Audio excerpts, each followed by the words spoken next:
1973 کے آئین میں پاکستان کو اسلامی جمہوریہ قرار دیا گیا ہے اور کہا گیا ہے کہ پاکستان میں کوئی قانون قرآن و سنت کے منافی نہیں بن سکتا، اور اس بات کا عزم کیا گیا ہے کہ پاکستان میں شریعت کے نفاذ کے لیے بتدریج اقدامات کیے جائیں گے۔ یہ اہم اقدام نفاذ شریعت کے آرڈیننس کا اجرا ہے جو فوری طور پر نافذ العمل ہوگا۔ مگر ان وعدوں کے باوجود آج بھی سودی لین دین جاری ہے۔ اقلیتیں اپنے حقوق مانگ رہی ہیں، اسکولوں اور مدرسوں کی تعلیم کے مابین خلیج بڑھ رہی ہے، حکمران اسلامی طرز زندگی کے قریب بھی نہیں آتے۔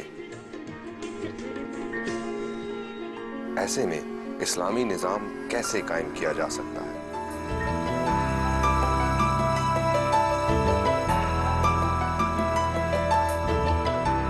السلام علیکم، پروگرام غامدی میں خوش آمدید۔ ناظرین، اسلامی نظام قائم ہونا چاہیے، مسلمانوں کی اکثریت اس کی حمایت کرتی ہے۔ کیسے قائم ہونا چاہیے؟ مسلمانوں کی اقلیت بھی اس پر متفق دکھائی نہیں دیتی۔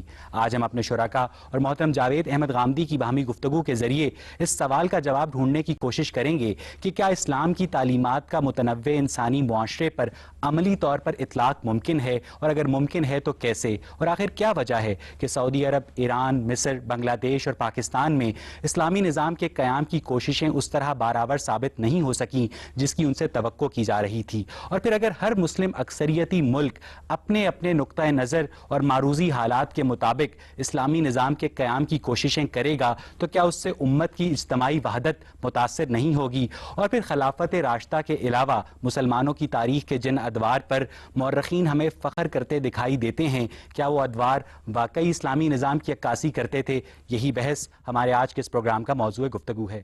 غامدی صاحب، اتنی صدیاں گزر جانے کے بعد بھی اسلامی نظام کے قیام کا خواب ایک خواب ہی ہے، کیوں؟ میں پہلے تو آپ کی خدمت میں عرض کروں گا کہ جو لفظ نظام ہے اس پہ غور کر لینا چاہیے۔ یہ دور جدید کی ایجاد ہے۔ اسلام نے اپنی تاریخ میں کبھی یہ لفظ اپنے لیے استعمال نہیں کیا۔ یہ لفظ قرآن مجید میں استعمال نہیں ہوا، یہ کسی حدیث میں استعمال نہیں ہوا۔ اس کے یہ معنی نہیں ہے کہ اس کے ہم معنی کوئی لفظ استعمال ہوا ہے، ایسا بھی نہیں ہے۔ نظام کا لفظ ہم بولتے ہیں تو اس سے ہمارے ذہن میں یہ تصور آتا ہے کہ ہم نے سیاست، معیشت، معاشرت کے بارے میں کچھ قاعدے ضابطے اس طرح کے بنا دیے ہیں، کوئی اس کی جزیات تک طے کر دی ہیں۔ جب ہم نظام کا لفظ بولتے ہیں، مثلا ہم کہتے ہیں معاشی نظام، کیپٹلزم کے بارے میں، یا ہم کہتے ہیں سوشلزم کے بارے میں، یا مثال کے طور پر ہم کہتے ہیں جمہوریت، تو ہمارے ذہن میں ایک پورا نظام کا تصور آتا ہے۔ اسلام نے اس معنی میں کوئی نظام نہیں دیا۔ اسلام اللہ کا دین ہے اور اس کے دو اجزاء ہیں۔ ایک وہ ہے جس کا تعلق ایمان اور اخلاق سے ہے، اور دوسرے کا تعلق قانون سے ہے۔ قانون کا مطلب یہ ہے کہ اللہ تعالیٰ نے بعض معاملات میں، جس طرح ہماری پارلیمنٹ قانون سازی کرتی ہے یا حکمران قانون سازی کرتے رہے ہیں، بعض معاملات میں خود قانون بنا کے مسلمانوں کو دے دیا۔ نہیں دیتا، گائیڈنگ پرنسپلز دیتا ہے۔ اسلام نے قانون دیا ہے، ایک لا دیا ہے، آپ کو اس قانون کی پیروی کرنی ہوتی ہے، اور وہ لا بھی محدود معاملات میں دیا گیا ہے، یعنی صرف ان معاملات میں دیا گیا ہے جن میں انسان کے لیے خود کوئی فیصلہ کرنے کی بنیاد موجود نہیں ہے۔ تو پہلی چیز تو یہ سمجھ لینی چاہیے۔ دوسری چیز یہ ہے کہ جس وقت اس قانون کو انٹرپریٹ کیا جائے گا تو انسانی معاشروں میں جب آپ کسی چیز کی تعبیر کرتے ہیں تو اس میں اختلافات ہو جائیں گے۔ یہ اختلافات مسلمانوں کی پوری تاریخ میں موجود رہے ہیں۔ چنانچہ اگر آپ غور کریں تو ہر دور میں، خلافت راشدہ کے زمانے میں بھی اور خلافت راشدہ کے بعد بھی، مسلمان اپنی اپنی تعبیر کے مطابق شریعت پر عمل کرنے کی کوشش کرتے رہے ہیں۔ بنو امیہ سے آپ پوچھیں تو وہ بھی کہیں گے کہ ہم شریعت پر عمل کر رہے ہیں، بنو عباس سے پوچھیں تو وہ بھی یہی کہیں گے، عثمانیوں سے پوچھیں تو وہ بھی یہی کہیں گے، مغلوں سے پوچھیں تو وہ بھی یہی کہیں گے۔ تو اسلام جب آپ بولتے ہیں یا دین کا لفظ آپ بولتے ہیں تو اس کا مطلب کیا ہے؟ اس کا مطلب یہ ہے کہ انسانی معاشرے جس طرح اس کا فہم رکھتے ہیں، جب اسلام زکوٰۃ کو اور نماز کو بزور طاقت ریاست میں نافذ کرنے کا حکم دیتا ہے تو کم از کم اس سے یہ بات تو ثابت ہوتی ہے کہ جب مسلمانوں کی اکثریت کی حامی ایک حکومت قائم ہوگی تو وہ بہرحال معاشرتی معاملات پہ دین کا اطلاق کرے گی۔ اس کا مطلب یہ ہوا کہ بعض معاملات پر، جیسا کہ آپ نے فرمایا کہ اسلام قانون دیتا ہے، گائیڈنگ پرنسپلز دیتا دیتا ہے, بعض معاملات پر نہیں دیتا. اب وہ جو ویکیوم ہے, وہ جو اسپیس ہے, وہ کور کیسے ہوگی مسلم فقہا کی انٹرپریٹیشن سے, اور اس انٹرپریٹیشن پہ لوگوں کے مابین اتنا اختلاف ہے کہ سر پھٹول کی نوبت آ جاتی ہے. میں تاریخ پر یہی تبصرہ کر رہا تھا کہ تاریخ انسانی میں اور مسلمانوں کی تاریخ میں جب بھی کسی دین کی تعبیر کی جائے گی تو اس میں اختلافات ہو جائیں گے. اس وقت بھی سعودی عرب یہ دعویٰ کرتا ہے کہ انہوں نے اپنی تعبیر کے مطابق اسلام پر عمل کرنے کے لیے قانون سازی کر رکھی ہے. ایران یہ دعویٰ کرتا ہے کہ انہوں نے اپنی تعبیر کے مطابق یہی کام کر رکھا ہوا ہے. بہت سے اور مسلم معاشرے ہیں جن میں یہی دعویٰ کیا جاتا ہے. تو اس وجہ سے یہ بات جو آپ نے فرمائی ہے کہ مسلمان اس کا خواب دیکھتے رہیں گے, ایسا نہیں ہے. یعنی خلفائے راشدین کا زمانہ ایک مثالی زمانہ ہے. مسلمان 1430 سال سے اس بات کی تھیوری کی پریکٹس کر رہے ہیں, اپنے یہ سوچ رہے ہیں کہ جی ہمیں سودی نظام سے چھٹکارا پانا ہے, آج تک نہیں پا سکے. سودی نظام ایک زمانے میں پوری مسلمان ریاستوں میں ممنوع رہا ہے. سودی نظام کی تو تاریخ ہمیشہ سے, کب؟ خلفائے راشدین کے زمانے میں, بنو امیہ کے زمانے میں, بنو عباس کے زمانے میں, قرطبہ کی سلطنت میں سود نے ایک باقاعدہ انسٹیٹیوشن کی صورت اختیار کی ہے موجودہ 2-3 صدیوں میں. یہ آپ بنکاری نظام کی بات کر رہے ہیں. نہیں, میں بنکاری نظام کی بات نہیں کر رہا, میں تجارت کے اوپر لیے جانے والا سود کی بات کر رہا ہوں, اور وہ کبھی ہمیشہ ممنوع رہا, ممنوع نہیں ہوا. پوری کی پوری مسلمانوں کی تاریخ میں کبھی اس کا ایک دن کے لیے بھی جواز نہیں ہوا. یہ آپ فتاوی عالمگیری اٹھا کے دیکھ لیں, آپ مجلہ یا احکام اسلامی اٹھا کے دیکھ لیں, یہ تو حالیہ دور کی چیزیں ہیں. کسی دور میں بھی مسلمانوں کے ہیں. یہ قاضی ابو یوسف, میں آپ کا یہ دعویٰ تسلیم بھی کر لوں کہ ایک خاص ایرا میں سود نہیں رہا مسلمانوں کے معاشرے میں, لیکن آج کل جو ورلڈ پالیٹکس ہے, جیو پالیٹکس ہے, اس میں یہ عملی طور پر ممکن نہیں ہے کہ آپ اس طرح دنیا سے اپنی ٹریڈ کو کٹ آف کر لیں کہ آپ سود کے اوپر پابندی لگا دیں. یہ ایک ایسپیکٹ ہے معاشی نظام کا. یعنی اسلام کے گائیڈنگ پرنسپلز کو مد نظر رکھتے ہوئے حکومت کا قیام کیسے ممکن ہے؟ دیکھیے بات یہ ہے کہ اسلام نے چند چیزوں کو ممنوع قرار دیا ہے. پہلے یہ سوال ہونا چاہیے, جس پر سارے مسلمان متفق نہیں ہیں کہ وہ ممنوع ہیں بھی کہ نہیں. جو بنیادی چیزیں ان پر متفق, اس پہ بھی نہیں ہے. اچھا فرض کر لیجئے نہیں ہوں گے تو جس جگہ ان کا نظم ریاست قائم ہوگا وہاں اکثریت فیصلہ کر لے گی. دیکھیے بات یہ ہے کہ باقی چیزوں میں آپ کی اس توجیہ کے مطابق تو سعودی عرب میں بھی اسلامی نظام قائم ہے کیونکہ وہ بہرحال ان کی انٹرپریٹیشن ہے. ایران میں بھی اسلامی نظام قائم ہے کیونکہ وہ بہرحال ان کی انٹرپریٹیشن ہے. دیکھیے مجھے اس پر جو اعتراض ہے وہ یہ نہیں ہے کہ ان کو انٹرپریٹ کرنے کا حق نہیں ہے. مجھے اس پر یہ اعتراض ہے یہ وہاں کے عوام کو یہ موقع نہیں دیا گیا. اسی طریقے سے میں ایران میں بھی یہی اعتراض کروں گا. جہاں کہیں کسی طبقے کی حکومت ہوگی, جہاں بادشاہت ہوگی, وہاں میرا اعتراض یہ ہوگا. تو اسلام کی تاریخ میں کب پاپولر ووٹ کے ذریعے اسلامی حکومت کا قیام عمل میں آیا؟ دیکھیے بات یہ ہے کہ خلفائے راشدین نے پاپولر ووٹ کا لفظ استعمال کیا. بالکل یہی ہوا, وہاں ایسا ہی ہوا. دیکھیے آپ پاپولر ووٹ کا لفظ استعمال کرتے ہیں تو حاضر کو ماضی میں داخل کر دیتے ہیں. پہلی بنیادی بات یہ ہے کہ لوگوں کی رائے سے حکومت وجود میں آئی. جمہوریت تحفہ ہی 20ویں صدی کا ہے. جمہوریت نے ایک نظام کی صورت 20ویں صدی میں اختیار کی ہے. جمہوریت کا اصول یہ تو آپ دیکھیے کہ پلیٹو کی جو جمہوریہ ہے اس میں بڑی قوت کے ساتھ زیر بحث آیا ہے. حکومت کی جو چاروں قسمیں ایرسٹوکریسی تھی جو منتخب کرتی تھی, اس نے جو چاروں قسمیں بیان کی ہیں ان میں جمہوریت پر بھی گفتگو کی ہے. اسی طریقے سے خلفائے راشدین کے زمانے میں جمہوری اصولوں کو اس وقت کی قبائلی روایات کے مطابق خلافت کے ادارے کو جمہوری سمجھتے ہیں؟ خلافت کے ادارے سے مراد جب خلفائے راشدین حکومت کر رہے تھے, یعنی وہ جمہوری طریقے سے کر رہے تھے. بالکل جمہوری. تو اس کا مطلب ہے کہ آج بھی ہمیں خلفاء کا انتخاب کرنا چاہیے لازماً, اس لیے کہ قرآن مجید نے یہ کہا ہے کہ امرہم شورا بینہم. میرے نزدیک تو دیکھیے راستہ ہی سادہ یہ ہے کہ آپ پہلے یہ فیصلہ کریں کہ آپ کو کون سی حکومت قائم کرنی ہے. یہ جو اسلام کی بحث ہے یہ بعد میں آئے گی. شخصی حکومت قائم کرنی ہے یا آپ نے طبقاتی حکومت قائم کرنی ہے, جمہوری حکومت قائم کرنی ہے. قرآن ہم کو یہ تعلیم دیتا ہے کہ امرہم شورا بینہم, مسلمانوں کا نظام ان کی رائے پر مبنی ہو. جس میں لیکن آج کل تو ریاست کے اندر مسلمانوں کے علاوہ غیر مسلمز بھی رہتے ہیں, غیر مسلم بھی رہتے ہیں, تو ان کی رائے بھی لی جائے گی اسلامی حکومت کے قیام میں. اس کو لینے میں کیا معنی ہے؟ لیکن یہ تو امرہم شورا بینہم کی خلاف ورزی ہوئی, کیونکہ شورا بینہم سے مراد ہے کہ وہ صرف مسلمانوں کی رائے لی جائے گی. دیکھیے بات یہ ہے کہ جب مسلمان اکثریت میں ہوں گے تو ان کو بھی یہ حکم دیا گیا ہے. غیر مسلم اگر کوئی اور نقطہ نظر رکھتے ہیں تو ضرور اکاموڈیٹ کریں گے. مزے کی بات, مزے کی بات یہ ہے کہ سر جو ہندوستان کے نائب صدر ہیں ان کا نام ہے شری حامد انصاری, جو کیا کہتے ہیں وہ ایک مسلمان ہیں. جو ان کی صدر ہیں پرتبھا پاٹل وہ ایک ہندو ہیں. جو ان کے وزیر اعظم ہیں منموہن سنگھ وہ ایک سکھ ہیں, اور جو اکثریتی پارٹی کانگریس کی سربراہ ہیں سونیا گاندھی وہ ایک عیسائی ہیں. وہاں ریلیجس ٹالرنس اس سیکولرزم کی دین ہے جو ان کے کانسٹیٹیوشن میں شروع میں پنڈت صاحب نے داخل کر دیا تھا. یہ بات یہ ہندوستان کا معاشرہ جس نوعیت کا تھا وہاں وہی نظام بہتر تھا, اسی نظام کو قائم کیا گیا. ہر قوم کو حق حاصل ہے کہ وہ اپنے لیے نظام کا انتخاب کرے, اور ہر قوم کو حق حاصل ہے کہ وہ جمہوری طریقے پر اپنا نظم و نسق چلائے. میرے نزدیک بنیادی مسئلہ جس کو آپ اٹھا رہے ہیں وہ اسلامی نظام کا نہیں ہے. بنیادی مسئلہ مسلمان معاشروں میں جمہوریت کا ہے. مسلمان معاشروں میں اس وقت 57-58 ممالک ہیں. کتنے ملکوں میں حقیقی جمہوری معاشرہ قائم ہے؟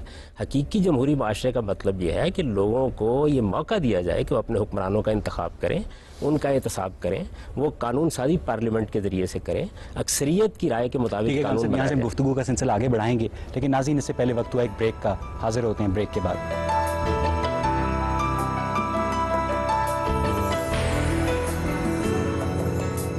بریک کے بعد خوش آمدید. خاندی صاحب, آپ فرما رہے ہیں کہ مسلمانوں کو آج تک جمہوری طریقے سے حکومت منتخب کرنے کا موقع ہی نہیں دیا گیا. ہم صاحب, آپ کو نہیں لگتا کہ اس جرم بے لذت میں مذہبی علماء بھی برابر کے شریک ہیں؟ کوئی شبہ نہیں, انہوں نے بھی غلطیاں کی. دیکھیے, مختلف معاشروں کے اندر جتنے بھی طبقات ہوتے ہیں, ان طبقات میں سے باشعور طبقات سب سے بڑھ کر مورد الزام ہوتے ہیں. اگر دانشور غلطی کرتے ہیں, علماء غلطی کرتے ہیں, سائنسی علوم کے ماہرین غلطی کرتے ہیں, تو وہ ایک بڑی غلطی بن جاتی ہے. اللہ تعالیٰ نے دنیا میں تقسیم ایسے کر رکھی ہے کہ اس میں کچھ لوگ ہوتے ہیں جو ذہنی لحاظ سے باقی لوگوں سے برتر ہوتے ہیں. انہی لوگوں کو فیصلے بھی کرنے ہوتے ہیں اور ان کے فیصلوں سے عوام متاثر بھی ہوتے ہیں. وہ غلطی کریں گے, اس کے اثرات بہت دور میں دور آپ تک. کی بات سے 100% اتفاق کرتا ہوں کہ ذہنی طور پر عوام سے کچھ لوگ بہرحال برتر سطح پر ہوتے ہیں, وہ لوگ پالیسی میکرز ہوتے ہیں, وہ لوگ عوام کے ٹرینڈ سیٹرز ہوتے ہیں. لیکن غامی صاحب, دوسری جانب آپ یہاں ایک تھوڑا سی ایرسٹوکریسی کی طرف آپ ٹلٹ لیتے ہیں, لیکن آپ جب حکومت منتخب کرنے کی بات کرتے ہیں تو آپ ان جوہلا کے ذریعے حکومت کو منتخب کرانے کی بات کرتے ہیں, جو رکشہ چلاتا ہے, جو تانگا چلاتا ہے, جو سائیکل چلاتا ہے, جو اسٹیشن کے اوپر کلفیاں بیچتا ہے. تو ہم صاحب یہ تضاد کیوں؟ دیکھیے, ان کو حق حاصل ہے کہ وہ ان لوگوں کا انتخاب کریں جو ان کی رہنمائی کریں. وہ تو اسمگلر کو بھی منتخب کر لیں گے جو ان کو ہسپتال بنا کے دے یا سڑک بنا کے دے, انہیں آئیڈیالوجی سے کچھ نہیں لینا دینا. اس کا مطلب یہ ہے کہ آپ نے اپنے لوگوں کی تعلیم تربیت کا اہتمام نہیں کیا. وہ تربیت کیسے ہوئی؟ وہ تربیت کیسے ہوگی؟ ہم سب یہی, وہ تربیت کیسے ہوگی؟ تربیت اس طریقے سے ہوگی جس طرح خدا نے جو نظام بنا رکھا ہے, اس میں جو لوگ بھی اہل دانش ہیں, جن لوگوں کی بھی اللہ تعالیٰ نے برتر ذہنی صلاحیتیں دی ہیں, وہ اپنی سوسائٹی کے معلم بن کے کھڑے ہوں.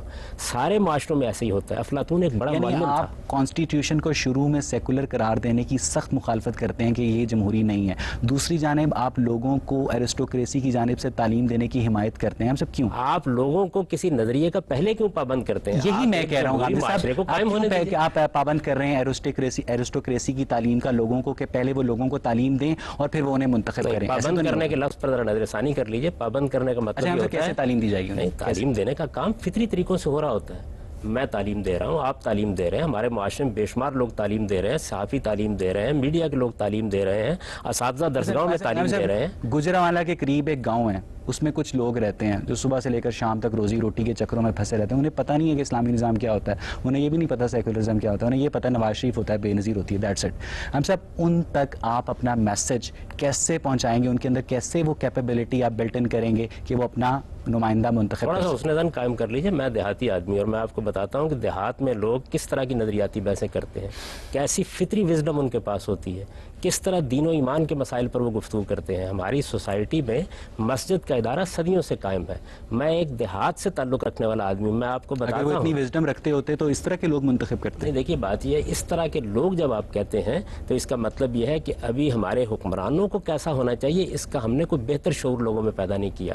سوسائٹی کے اندر میں وہ بہتر شعور نہیں ہے, لیکن ان کے اندر وہ فوک وزڈم ہے جو صدیوں سے منتقل ہوتا ہے. شبہ ہی نہیں, وہ چیز بڑی قیمتی دولت ہے. آپ ان کو مزید ایجوکیٹ کریں گے, ان کی مزید کیسے ایجوکیٹ کریں گے؟ سوسائٹی میں خدا نے یہ بندوبست کر رکھا ہوا ہے. آپ ایسے لوگ پیدا ہوتے رہتے ہیں جو تعلیم کا بندوبست. ہمارے ہاں ہوا کیا ہے, ہمارے ہاں جو اچھے معلم خدا نے پیدا, اسکول لیول پر ان کی تعلیم کا کوئی بندوبست نہیں ہو سکتا ایسے. دیکھیے میری بات سنیں, سوسائٹی کئی سطحوں کے اوپر تعلیم کا بندوبست کرتی ہے. والدین اپنے بچوں کی تعلیم کا بندوبست کرتے ہیں. سب سے پہلے بچہ پیدا ہوتا ہے. یہ تو آپ چانس کے اوپر جا رہے ہیں کہ جس بچے کے والدین اچھے تھے وہ اچھی تعلیم پا گیا. پورے سوال کا جواب سن لیں. پہلا مرحلہ والدین کی تعلیم کا ہے. اس کے بعد کون سے ایسے والدین ہیں کہ جو اپنے بچوں کو عمومی تعلیم نہیں دینا چاہتے, وہ سلسلہ شروع ہو جاتا ہے. اس کے بعد بے شمار آپ کے ہاں غیر رسمی ادارے وجود میں آ جاتے ہیں. تعلیم کے لیے بہرحال لوگوں کو اسکولوں کا رخ کرنا پڑے گا, جہاں ایک طبقاتی نظام قائم ہے, انگلش میڈیم, اردو میڈیم, مدرسہ. آپ رسمی کیوں کر لیتے ہیں؟ تعلیم غیر رسمی طور پر بھی ہو رہی ہے. ہم اس وقت غیر رسمی تعلیم کا اہتمام بچہ جب اسکول جائے گا تو وہ ٹیکسٹ بکس پڑھے گا, نصاب پڑھے گا. نصاب گورنمنٹ بنائے گی, گورنمنٹ کی اپنی اپنی کچھ پالیسیز ہوتی ہیں, اس نے نیشنلزم انکلکیٹ کرنا ہوتا ہے, اس نے ریلیجس فرور انکلکیٹ کرنا ہوتا ہے, تو ہم سب وہ بہرحال اس کی کنڈیشننگ کر دے گا. جیسے سوویت یونین کیا کرتا تھا, نارتھ کوریا کیا کرتا ہے, کیوبا کیا کرتا ہے, کہ وہ بچوں کے اندر ایک خاص قسم کا پیٹریوٹزم, جس کو جو فلاسفرز ہوتے ہیں سیوڈو پیٹریوٹزم سے تعبیر کرتے ہیں, ان کے اندر انکلکیٹ کریں. یہ بڑی جعلی کنڈیشننگ ہوتی ہے ہم سے. دیکھیں میں آپ سے اور آپ اس کی حمایت کر رہے ہیں. نہیں, میں اس کی حمایت نہیں کر رہا. میرے نزدیک اس میں ایک نہایت متوازن نقطہ نظر جو انسانیت نے صدیوں سے سیکھا ہے وہ یہ ہے کہ بچے کی جو پہلی 12 سال کی تعلیم ہے 18 سال کی عمر تک, یہ ہمیشہ سوسائٹی اسے دیتی ہے. مجھے آپ صرف یہ بتا دیں کہ پاکستان کو ہم کیس اسٹڈی کے طور پہ لیتے ہیں, بھول جاتے ہیں مصر کو, سعودی عرب کو, بنگلہ دیش کو, ایران کو, ہم صرف پاکستان کی بات کرتے ہیں. ہم صرف یہاں اسلامی اصولوں کے مطابق ریاست عمل کرے, یہ کیسے ممکن ہے؟ جمہوری معاشرہ قائم کیجیے, لوگوں کو آپ اس کا موقع دیجئے کہ وہ اپنے حکمرانوں کا خود انتخاب کریں. جن ملکوں میں جمہوری اقدار مستحکم ہوئی ہیں وہاں بھی اسی طرح سے ہوا ہے. ریاست بھی اپنا کردار ادا کرتی ہے. ریاست کوئی چیز نہیں ہے, ریاست صرف سوسائٹی کا منظم اظہار ہے. جس طریقے سے ہر معاشرہ خاندان کی سطح پر اپنا اظہار کرتا ہے, اسی طریقے سے ریاست کی سطح پر فوج اپنا پیچھے ہو اظہار گئی, کرتا اب اس کے بعد کیا کریں گے؟ ہے. جمہوری معاشرے کو چلنے دیجیے, الیکشنز کروائیں گے ہم, الیکشن کروائیے, جس کے آپ اندر لوگوں کو موقع دیجیے. یعنی آپ کو پاکستان کے اندر جو جمہوریت کا ایک رواج ہے, آپ کو اس کے اندر یہ پوٹینشیل نظر آتا ہے کہ وہ صحیح لوگوں کو منتخب کر سکتے؟ دیکھیے میرے نزدیک جمہوری عمل قرضے معاف کروانے, جمہوری عمل کو آپ چلنے دیجیے. جمہوریت اپنا احتساب خود کرتی ہے. جمہوریت کے تجربے سے انسان نے یہ سیکھا ہے کہ آپ ایک بار انتخابات ہونے دیجیے. انسانی تاریخ میں دعوے کے ساتھ کہہ رہا ہوں, میں کسی ایک ملک کی تاریخ کی بات نہیں کر رہا, آج تک جمہوری طریقے سے کوئی بھی مذہبی نظام قائم نہیں ہو سکا آج تک. یہ آپ کیسے کہتے ہیں؟ مجھے ایک مثال دے جہاں ہوا ہوگا. میں تو یہ عرض کرتا ہوں کہ ساری دنیا میں ایسا ہی ہوا ہے. مذہبی نظام سے آپ کی کیا مراد ہے؟ یعنی ایک ایسی گورنمنٹ جو مذہب سے اپنے گائیڈنگ پرنسپلز کو اخذ کرتی ہو. یہ اس وقت جتنا بھی دنیا کے اندر جتنی بھی حکومتیں قائم ہیں ان کا کوئی نہ کوئی اخلاقی نظام ہوتا ہے. آپ اس میں مذہب کا لفظ ایک خاص معنی میں استعمال کرتے ہیں. یہ جو مسیحی ممالک ہیں, آپ دیکھیے کتنے ممالک ہیں جو آج بھی اسلامک ریپبلک کے نام سے اس وقت 4 ملک ہیں, پاکستان, افغانستان, ایران اور موریتانیہ, لیکن آج تک کوئی ایسا ملک نہیں گزرا. میں تو آپ کو مغربی ممالک کی مثال دے رہا ہوں. میں تو اپنے مغربی ممالک مثلا انگلستان کی حکومت کو دیکھیے, خالص مسیحی حکومت ہے, خالص مسیحی حکومت ہے. وہاں کا حکمران سٹارک سیپریشن ہے چرچ اور اسٹیٹ. وہاں کا جو حکمران ہے وہ جس طریقے سے مملکت کا سربراہ ہے اسی طرح چرچ کا بھی آپ سربراہ ہے. جسٹیفیکیشن دے رہے ہیں؟ نہیں, میں تو آپ کو صرف یہ بتا رہا ہوں کہ جمہوری معاشروں کے اندر بھی مذہبی اقدار اسی طرح قائم ہوتی ہیں. آپ آج ہاؤس آف لارڈز میں داخل ہوں برطانیہ میں, آج بھی آپ کو ملکہ برطانیہ یا برطانیہ کے بادشاہ کے دائیں ہاتھ جو نشست ملتی ہے وہ بشپ آف کینٹربری کی ہوتی ہے. تو مذہبی افکار, مذہبی خیالات, مذہبی روایات کسی سوسائٹی کا حصہ ہیں. اس کا ظہور ایک جمہوری معاشرے میں فطری طریقے پہ ہوتا ہے. ہم اصل میں غیر فطری طریقے سے معاشرے کو پابند کرنا چاہتے ہیں. اس لیے میں یہ کہتا ہوں کہ ہمیں ایک جمہوری معاشرہ قائم کرنے دیجئے. جمہوری معاشرے میں عوام کا شعور آپ سے بیدار ہوتا ہے. جمہوری معاشرہ کیسے قائم ہوگا اور آیا اسلام میں جمہوریت ہے کہ نہیں, اس نقطے پر ناظرین ہم گفتگو کا سلسلہ جاری رکھیں گے, لیکن اس سے پہلے وقت ہوا ایک بریک کا. حاضر ہوتے ہیں بریک کے بعد.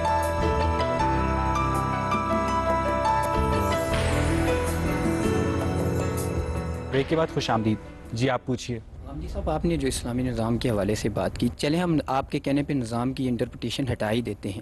تو جب اسلام کو ہم کمپلیٹ کوڈ آف لائف کہتے ہیں تو اس میں ہمارے پاس اس کی عملی مثالیں جو ہیں صحابہ کرام کی زندگی میں ہیں. صدیق اکبر کا دور اگر دیکھیں نظام کے حوالے سے تو وہ ایک سلیکشن تھی. اس کے بعد حضرت عمر فاروق رضی اللہ تعالیٰ عنہ کا یہ نامینیشن تھی. اس کے بعد حضرت علی کا اس طرح ریفرینڈم ہوا. عثمان رضی اللہ تعالیٰ عنہ کا الیکٹوریل کالج نے اس کا فیصلہ کیا. تو ان لوگوں نے کیا پورا نظام اسلام ہمارے سامنے پیش نہیں کیا جس میں ساری چیزیں تھیں؟ اس کے اندر عدل و انصاف بھی تھا, قضاء کا معاملہ بھی تھا, سیکیورٹی بھی تھی, اور تمام زندگی کے شعبجات بھی تھے. وہ چیزیں جن کا تعلق مسلمان معاشرے کے اندرونی نظم سے ہے, اس میں قرآن مجید کی ہدایت یہ ہے کہ امرہم شورا بینہم. مسلمانوں کا نظم اجتماعی ان کے باہمی مشورے پر قائم ہوگا, ان کی رائے پر قائم ہوگا. خلفائے راشدین نے بھی اسی اصول کو اپنے زمانے کے حالات کے لحاظ سے روبہ عمل کیا تھا. کبھی بھی آپ کسی اصول کو حالات اور تمدنی تقاضوں سے الگ کر کے نہیں دیکھ سکتے. آپ جب امرہم شورا بینہم کے اصول پر ایک قبائلی معاشرے میں عمل کریں گے تو ایک اور نظام وجود میں آئے گا. جب آپ اس کو آج کے معاشرے میں روبہ عمل کریں گے تو ایک اور چیز وجود میں آئے گی. ایسے ہی ہو سکتا ہے 200 سال بعد ایک بالکل دوسرے طریقے سے وجود پذیر ہو جائے یہ چیز. یہ جو نظام حیات یا کامل نظام حیات کی آپ تعبیر اختیار کرتے ہیں, یہ بھی کوئی قرآن و حدیث کی تعبیر نہیں ہے, دور جدید کی تعبیر ہے. خلفائے راشدین ہوں یا آج کے لوگ ہوں, ایک چیز ہے اسلام کی دی ہوئی باتیں وہ تو صرف وہ ہوں گی جو قرآن میں بیان ہوئی ہیں، جو رسالت مآب صلی اللہ علیہ وسلم نے واضح کر دی ہیں۔ ان کی روشنی میں جب مسلمان معاشرہ اپنے لیے قانون سازی کرے گا تو اس سے نظام وجود میں آنے شروع ہو جائیں گے۔ آج بھی ایسے ہی ہوگا۔ مثال کے طور پر دیکھیے کہ امرہم شورا بینہم کے تحت جب ہم ایک نظام بنانے بیٹھتے ہیں تو ہمیں بے شمار فیصلے کرنے ہوتے ہیں، پارلیمانی ہوگا، صدارتی ہوگا، صدر اور وزیر اعظم کے اختیارات کیا ہوں گے، کورٹس کیسے کام کریں گی، یہ بے شمار سوالات ہیں جن کے ہم جواب دیں گے۔ یہ ہم کر رہے ہوتے ہیں، ہمیں کسی نظام کے اندر اپنے حصے کو فراموش نہیں کرنا چاہیے۔ تو میں یہ فرق آپ کو بتا رہا ہوں کہ اسلام ایک قانون دیتا ہے، اس قانون کو سامنے رکھ کر مسلمان معاشرہ قانون سازی بھی کرتا ہے اور اپنے لیے نظام بھی بناتا ہے۔ جی آپ پوچھیے۔ میرا سوال یہ ہے کہ اگر کوئی نظام ہم نے لاگو کرنا ہے تو نظام اور قانون سازی کا جو تعلق ہے وہ یہ ہے کہ نظام لازمی طور پہ قانون سازی کے سارے پیرامیٹرز، سارا فریم ورک آپ کو دے گا۔ اگر اسلام نظام نہیں ہے تو پھر قانون سازی اس کی بیس پہ کیوں کی جائے؟ تو اس طرح ہم پیرالل سسٹم کریٹ کرتے ہیں جس طرح یہاں پہ یہ جو آپ نے مقدمہ قائم کیا، یہ کیا مقدمہ ہے؟ یعنی جب تک کسی جگہ کسی نظام کا فیصلہ نہ کر لیا جائے قانون سازی نہیں ہوتی۔ قانون سازی اس مجرد اصول پر ہوتی ہے۔ میں نے یہ نہیں کہا مثلا اس وقت پاکستان میں کون سا نظام ہے؟ پاکستان میں لازمن ہوگا۔ پاکستان میں فیوڈلزم ہے، پاکستان میں ارسٹوکریسی ہے، پاکستان میں کیا ہے، کلائنٹ سٹیٹ ہے، مطلب جس سب کچھ موجود ہے۔ اس کے باوجود یہ جتنے لوگ بھی پاکستان میں بستے ہیں ان کی بہت بڑی اکثریت مسلمان ہے۔ جب یہ پارلیمنٹ میں بیٹھتے ہیں تو قانون سازی کرنے لگتے ہیں۔ فیوڈلزم کی کون سی چیز ہے کہ جو ان کو قانون سازی سے روکتی ہے؟ ابھی آپ دیکھیے، آج سے چند ہفتے پہلے آپ نے پورے ملک میں ایک سروے کرایا، لوگوں سے پوچھا کیا آپ شریعت چاہتے ہیں؟ 81% لوگوں نے کہا کہ ہم شریعت چاہتے ہیں۔ شریعہ کی 1001 انٹرپریٹیشنز ہیں۔ شریعہ بہترین نظام ہے، بہترین نظام کا آپ نے ویژن دے دیا، نہ کچھ قانون سازی کی، نہ کچھ بتایا، اور نہ ہو سکتی تھی۔ ہوئی ہے تو ضیاء الحق کی فارم ہی کر سکتے تھے آپ، اس کے علاوہ کوئی چارہ تھا ہی نہیں۔ اگر لوگ کہہ رہے ہیں شریعہ چاہیے تو شریعہ سے ان کی مراد یہ نہیں ہوتی کہ یہ مطلب اس طرح نماز پہ پڑھوں گا تو میں بہت اچھا ہو جاؤں گا۔ نماز تو وہ پڑھ ہی سکتے ہیں، انہیں تو روٹی کپڑا مکان چاہیے، جو کسی صورت آپ کی کسی شریعہ کی انٹرپریٹیشن میں فی الحال ممکن نہیں ہے۔ جو ارسٹوکریسی کی دو چیزوں کو ملا دیا آپ نے، روٹی کپڑا مکان بھی انسان کی ضرورت ہے، امن بھی انسان کی ضرورت ہے، عدل بھی انسان کی ضرورت ہے، اور اسی طرح وہ ایک مذہبی وجود بھی ہے۔ رامدی صاحب، وہ نظام جو الوہی نظریات کی بنیاد پہ، جس کی بنیاد ہی الوہی نظریات پہ ہو، خدا، رسول، فرشتے، پیغمبر، ٹھیک ہے، اس میں یہ ساری سیکنڈری چیزیں ہوتی ہیں۔ یہ جو مادی چیزیں ہیں، روٹی کپڑا مکان، اور لوگ جو ہیں وہ ان سے زیادہ انٹرسٹ رکھ رہے ہوتے ہیں۔ کس نے کہا ہے؟ دیکھیے بات یہ ہے کہ میرا ایک نظریاتی وجود رامدی صاحب، پانچ بنیادی ہیں نا اسلام کے، نماز، روزہ، حج، بھی گزارش سن لیجیے، میرا ایک نظریاتی وجود ہے، وہ بھی اپنا ظہور کرے گا۔ مجھے اللہ تعالیٰ نے کچھ جبلتوں کا پابند کیا، وہ بھی اپنا ظہور کریں گی۔ سوسائٹی کو آپ سوسائٹی کے طور پر دیکھیے، آپ کو اگر حق حاصل ہے کہ آپ سوشلزم پر ایک لیکچر دیں سوسائٹی کو، آپ کمیونزم پر ایک لیکچر دیں سوسائٹی کو، تو مجھے بھی حق حاصل ہے کہ میں خدا کا دین بیان کروں۔ میں کے خلاف بات نہیں کر رہا ہوں، میں یہ بھی حق حاصل ہے میں خدا کا دین بیان کروں، معاشرے کو فیصلہ کرنے دیں۔ آپ خدا کا دین بیان نہیں کرتے ہیں، آپ کہتے ہیں کہ وہ ایشوز جو کہ ایک ماں باپ طبیعتی تصورات سے ریلیٹڈ ہیں ان کی بنیاد پہ ہم کنسنسس کریٹ کریں، جو کہ ممکن ہی نہیں ہے۔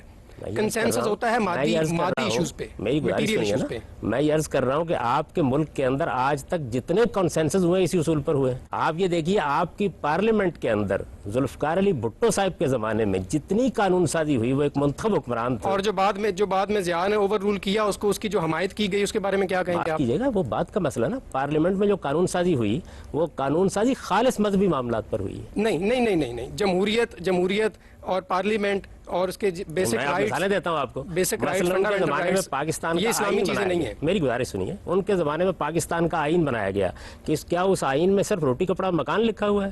نہیں، اس آئین میں یہ نہیں لکھا، اس میں یہ بھی لکھا ہوا ہے کہ پریزیڈنٹ مسلمان ہوگا وغیرہ وغیرہ، یہ مولویوں کو خوش کرنے کے لیے یہ رکھا گیا۔ لکھا ہوا ہے کہ کوئی قانون قرآن و سنت کے خلاف نہیں، یہ بھی لکھا ہوا ہے اس میں، یہ بھی لکھا ہوا ہے۔ میں اسی لیے کہہ رہا ہوں کہ معاشرہ ایک ہول ہوتا ہے، اس کے اندر لوگ رامدی صاحب، مسئلہ تو تب پیدا ہوا کہ یہ لکھنے کے باوجود بھی ضرورت محسوس ہوئی کہ شریعہ کا نیا فریم ورک لایا جائے ضیاء الحق کی فارم میں۔ ضیاء الحق صاحب نے آ کے اس قانون کو پامال کیا، انہوں نے اس آئین کو توڑا، انہوں نے غیر جمہوری اقدام تو شریعہ کی لمٹ کیا ہے؟ آپ جمہوری معاشرہ دیں، ہمارے جمہوری معاشرے کو کام کرنے دیں۔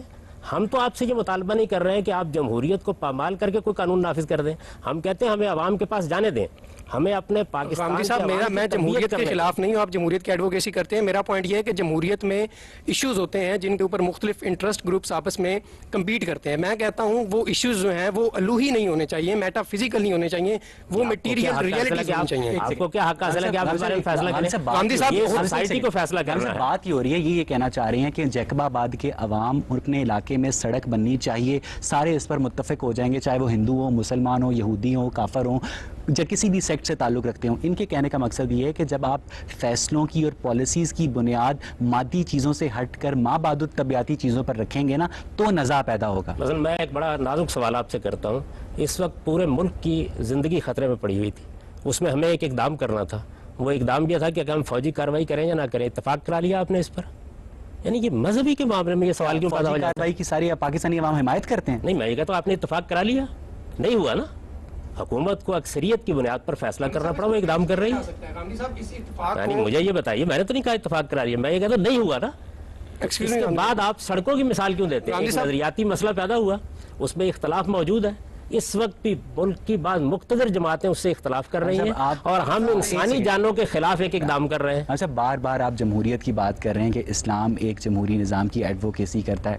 ہم صاحب یہ بھی ایک بڑا کڑوا سچ ہے کہ مسلمانوں کا جو دوسرا بڑا فرقہ ہے اس میں نظام حکومت کا انتخاب جمہوری نہیں موروثی طریقے سے ہوتا ہے. آپ ان کو کیسے ایکسکلوڈ کر سکتے ہیں پاپولیشن سے؟ ضرورت ہے میں اپنا نقطہ نظر پیش کروں گا. اس کا مطلب ہے پھر جو بھی حکومت قائم ہوگی وہ جہاں مائنورٹی میں ہوں گے ان کا پاپولر کنسنسس اس میں شامل نہیں ہوگا. بات یہ ہے کہ مجھے تو جمہوریت کو بتانا بھی ہے، اس کی تعلیم بھی دینی ہے، لوگوں کو اس کا قائل بھی کرنا ہے. جس چیز کو آپ جمہوریت سمجھتے ہیں وہ اس کو جمہوریت نہیں سمجھتے، وہ اس کو کفر سے تعبیر کرتے ہیں. جمہوریت کو سب لوگ جانتے ہیں کہ وہ کیا چیز ہوتی ہے. ان کا نقطہ نظر جن کی طرف آپ اشارہ کر رہے ہیں یہ ہے کہ مسلمانوں کے حکمران کو مامور من اللہ ہونا چاہیے. یہ ایک علمی رائے ہے، اس کے اوپر گفتگو کریں گے. جو سوسائٹی کی اکثریت کا نقطہ نظر ہوگا نافذ ہو جائے گا. حامدی صاحب یہاں سے ہم گفتگو کا سلسلہ آگے بڑھائیں گے، لیکن ناظرین اس سے پہلے وقت ہوا ایک بریک کا. حاضر ہوتے ہیں بریک کے بعد.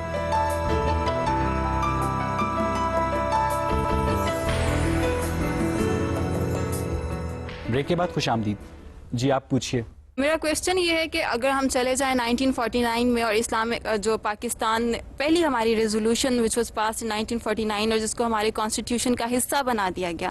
آپ نے پارلیمنٹ کی بھی بات کی، اس کے زندہ ہونے کی، ساری چیزوں کو کنیکٹ کرتے ہوئے بات کر رہی ہوں کہ پارلیمنٹ میں جو اس وقت لوگ ہیں جو لیجسلیشن کرنے کے لیے بیٹھے ہوئے ہیں اور جو لیجسلیچرز ہیں اور جنہوں نے legislation according to the injunctions of Islam and Quran کرنی ہے، کیا وہ مجتہدین ہیں؟ اگر ہم جوڈیشری کی بات کریں تو آج تک ہم لوگ برٹن انہیریٹڈ لاز اس وقت پاکستان میں امپلیمنٹ کیے ہوئے ہیں. اس میں آپ کو ایگزامپلس اگر دینا چاہوں تو ایک آپ ایگزامپل لے لیں کہ اگر ہم بات کریں مسلم فیملی لاز آرڈیننس کی، جس کے ساتھ ہم ورڈ مسلم لگاتے ہیں، کہ وہاں پر بھی جب بات آتی ہے انہیریٹنس کی اور دادا کی جو وراثت ہے وہ پوتے تک کیسے جائے گی، یہاں پر ہمارے MFLO میں that is not according to Islamic injunctions. تو یہ میرا question I want to complete it. کیسے ممکن ہوگا جب آپ کے تینوں divisions are not according to Islam, legislation نہیں ہے، تو کیوں کر نظام ممکن ہے؟ دیکھیے آپ نے جو سوال کیا نا کہ مجتہدین بیٹھے ہوئے ہیں، مجتہدین کسی پارلیمنٹ میں نہیں ہوتے. جو عام قانون سازی ہو رہی ہوتی ہے اس میں بھی قانون کے ماہرین نہیں بیٹھے ہوئے ہوتے. سوسائٹی میں مجتہدین موجود ہوتے ہیں، وہ اپنی آرا دیتے ہیں. معاشرے میں تو ہم بات کرتے ہیں اسلامی نظام کیسے آئے گا؟ اسلام سوال کیا، میرا جواب نہیں، آپ کسی بات سے میں آپ کے ایک نقطے کا جواب دے دوں گا اگر آپ مجھے اجازت دیں گی تو. دیکھیے بات یہ ہے کہ جس وقت کسی سوسائٹی کا آپ جائزہ لیتے ہیں تو اس کے اندر مجتہدین پیدا ہوتے رہتے ہیں. ہمارے معاشرے کے اندر بھی ایسے اہل علم موجود ہیں جو اسلامی علوم کے ماہرین ہیں، وہ اپنی آراء دے رہے ہیں، اپنا نقطہ نظر بیان کر رہے ہیں. پھر آج ہی نہیں 14 صدیوں کی تاریخ ہمارے پاس ہے، اس میں بڑے جلیل القدر مجتہدین پیدا ہوئے ہیں، ان کی آراء بھی ہمارے پاس موجود ہے. جب پارلیمنٹ میں کوئی مسئلہ زیر بحث آئے گا تو یہ ساری آراء پارلیمنٹ کے سامنے آئیں گی. جس طرح فرد اپنے لیے انتخاب کرتا ہے کہ اسے امام ابو حنیفہ کی رائے ماننی ہے، شافعی کی رائے ماننی ہے، آپ نے بھی یقیناً اپنی زندگی کے لیے یہی انتخاب کیا ہوگا. تمام مسلمان کرتے ہیں. تو جب انفرادی زندگی میں مجھ کو یہ حق حاصل ہے کہ میں کسی مجتہد کی رائے کو، کسی صاحب علم کی رائے کو اختیار کر لوں، تو مجھے اجتماعی طور پر بھی حق حاصل ہے. اتنی عقل اللہ تعالیٰ نے مجھے اپنے سارے نکات پر گفتگو کر لینے دیجئے. اتنی عقل اللہ تعالیٰ نے ہر انسان کو دی ہوئی ہے کہ وہ اپنے لیے ایک صحیح بات کا انتخاب کر لے. ہر آدمی مجتہد نہیں ہوتا، ہر آدمی ماہر قانون نہیں ہوتا، ہر آدمی سائنسدان بھی نہیں ہوتا. ہماری پارلیمنٹ کو طبی معاملات میں بھی قانون سازی کرنی ہوتی ہے. کیا شرط لگائی جائے گی کہ سارے ڈاکٹر ہونے چاہیے وہاں؟ نہیں. ماہرین ابھی اس ٹاپک ہے، اس دور میں اسلامی نظام کی بات ہو رہی ہے. اگر آپ انٹرنیشنل سیناریو بھی دیکھیں، امت مسلمہ کے حالات بھی دیکھیں، تو اس وقت جو ملٹی سیکٹیرین سوسائٹی ہے پاکستان کی، اگر بات ٹائٹل ہے کیسے ممکن ہے، تو اس وقت جو ملٹی سیکٹیرین سوسائٹی ہے یہ کیسے ایگریڈ ہوں گے اور کیسے متفقہ قانون سازی عمل میں لائی پھر آپ نے لفظ استعمال کیا متفقہ. آپ جمہوری اصول کو مانیں، لوگوں کو بحث کرنے دیں، اپنی رائے بیان کرنے دیں. نظام کے لیے لفظ متفقہ میں نے یوز کیا، اس کی بھی کوئی ضرورت نہیں ہے.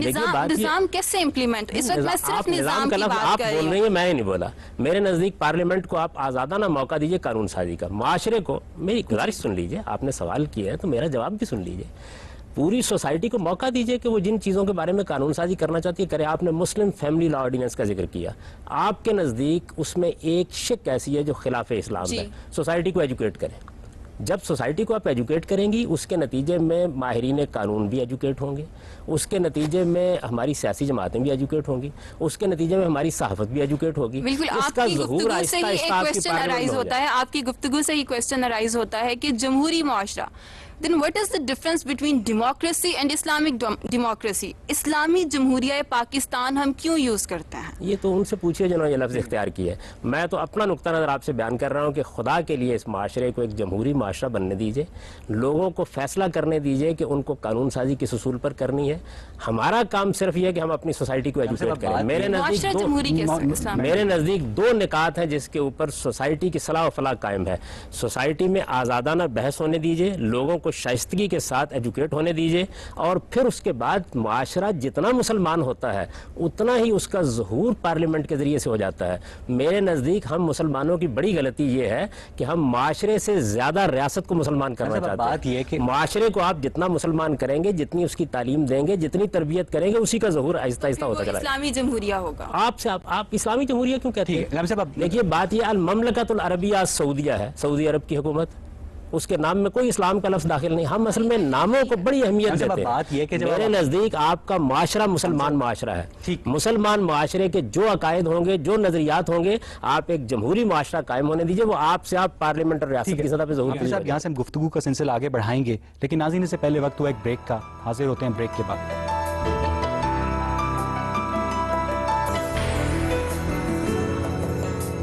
بریک کے بعد خوش آمدید.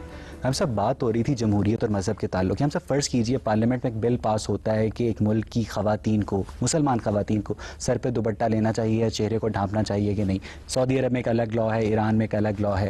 تو ہم سب آپ کو کیا لگتا ہے کہ اس کے اوپر جو بھی لا بنے کہ نقاب لینا چاہیے یا نہیں لینا چاہیے، کیا اس کے اوپر سارے مسلمان متفق ہوں گے؟ یہ پارلیمنٹ کے دائرہ کار کی چیز ہی نہیں ہے. قرآن مجید نے بالکل ایران نے بھی غلط کیا اور سعودی عرب نے بھی غلط کیا. قرآن مجید نے بالکل واضح طور پر بتا دیا کہ کن معاملات میں آپ قانون سازی کر سکتے ہیں. یہ تبلیغ تلقین کی چیز ہے. یعنی یہ ایران نے بھی غلط کیا اور سعودی عرب نے بھی غلط کیا کہ اس کے اوپر لیجسلیشن کی گئی ہے. میں اسلام بیان کر رہا ہوں. تعلیم دینے کی چیز ہے، تربیت دینے کی چیز ہے. اس کے لیے ہمیں سوسائٹی کو مخاطب کرنا چاہیے. قانون سازی کی چیز ہی نہیں ہے. اسلام میں ہی نہیں بلکہ دنیا کے سارے معاملات میں یہ بات طے کرنا پڑتی ہے پہلے کہ اسٹیٹ کی مداخلت کن چیزوں میں ہوگی. اور یہ کون طے کرے گا؟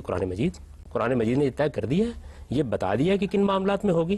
اس کے بارے میں اگر کسی کو اختلاف ہو، علماء ان معاملات میں اسٹیٹ کی مداخلت کو جائز قرار دیتے ہیں، ان کا قرآنی فہم آپ سے کریں گے، ان سے بات کریں گے، ان کے سامنے دلائل رکھیں گے. کیسے آمادہ کریں گے؟ آمادہ کرنے کی بھی کوئی ضرورت نہیں ہے. ہم اپنے دلائل دیں گے، عوام فیصلہ کر دیں گے. جمہوریت اسی چیز کا نام ہے. جمہوری معاشرے میں آپ بی اے کے یا ایم اے کے پرچے جانچے جاتے ہیں نا ہم سب، تو ان پرچوں کو عوام کے پاس نہیں بھیجا جاتا، ان کو پروفیسرز کے پاس بھیجا جاتا ہے. عوام جمہوریت کی بنیاد پہ فیصلہ نہیں کرتی کہ اس کو فرسٹ لے اور اس کو سیکنڈ لے. وہ دیکھتے ہیں کہ اس کی کوالٹی کیا ہے اور اس کو عوام نہیں پروفیسر جج کرتا ہے. آپ نے دو باتوں کو الگ الگ کر دیا. دیکھیے بات ایک قانون سازی کرنا پارلیمنٹ کا کام ہے، اور پرچے دینا اور پرچے لینا یہ ممتحنوں کا کام ہے. یہ دو الگ الگ چیزیں ہیں. بالکل ایسے ہی ہے کہ جیسے آپ کہیں کہ بیوروکریسی بھی اب منتخب ہونی چاہیے. کچھ چیزیں ایسی ہیں جن کے اندر اہلیت کی بنیاد پر بالکل الگ نظام بنانا پڑتا ہے. ایسا نہیں کیا جا سکتا کہ لوگوں کو ایم اے اور بی اے کی ڈگری دینے کے لیے باقاعدہ ریفرنڈم کرایا جائے. اس وقت زیر بحث سیاست. یعنی آپ جاہل عوام کو شریعت کے اوپر قانون سازی کا اختیار دینے کی حمایت کرتے ہیں. یہی بات یہ ہے کہ جاہل عوام آپ کن کو کہتے ہیں اور عوام کی اس طرح کیوں توہین کرتے ہیں؟ یہ مسلمان عوام ہے. یہ تو پبلک سینٹیمنٹ جیتنے کی کوشش کر رہے ہیں. بہرحال ان کو کچھ نہیں پتا جو آپ کو پتا. معاف کیجیے گا، میں ایک بالکل اصول کی بات کر رہا ہوں. مسلمان عوام ہے جن کو فیصلہ کرنا ہے. آپ اس وقت جو گفتگو کر رہے ہیں کن کو مخاطب کر کے کر رہے ہیں؟ مجھے بتا دیجیے. انہی عوام کو مخاطب نہیں. آپ یہاں پھر ایک خلط مبز کر رہے ہیں کہ اسلام جیسے کوئی مونولیتھک اینٹی ہے. مسلمانوں کے اندر اتنی سٹارک ڈویژنز ہیں، ان کے اندر وہابی ہیں. میرے اور آپ کے درمیان مختلف چیزوں میں اختلاف نہیں ہو رہا. اس اختلاف کو اگر آپ لوگوں کے سامنے رکھیں گے تو کس کے سامنے رکھیں گے؟ پھر تو ہمیں چاہیے کسی کمرے میں بیٹھیں اور وہاں پر کچھ 1430 سال سے آج تک ہم یہی فیصلہ نہیں کر سکے کہ اسلامی نظام کیسے قائم ہو. 1430 سال سے مسلمان جس چیز کو درست سمجھتے رہے ہیں اس کے مطابق اپنا نظام چلاتے رہے ہیں. آج کے زمانے میں ہم کو حق حاصل ہے کہ ہم جائزہ لیں، اپنی قوم کی تربیت کریں، اہل علم اپنی رائے اس کے سامنے پیش کریں. اس وقت ہمارے ملک کے اندر چیف جسٹس کا مسئلہ ہوا، ہم نے عوام کو تربیت دی، انہی عوام کی طرف رجوع کیا. انہوں نے آ کے ویسے این آر او کو نہیں چھیڑا.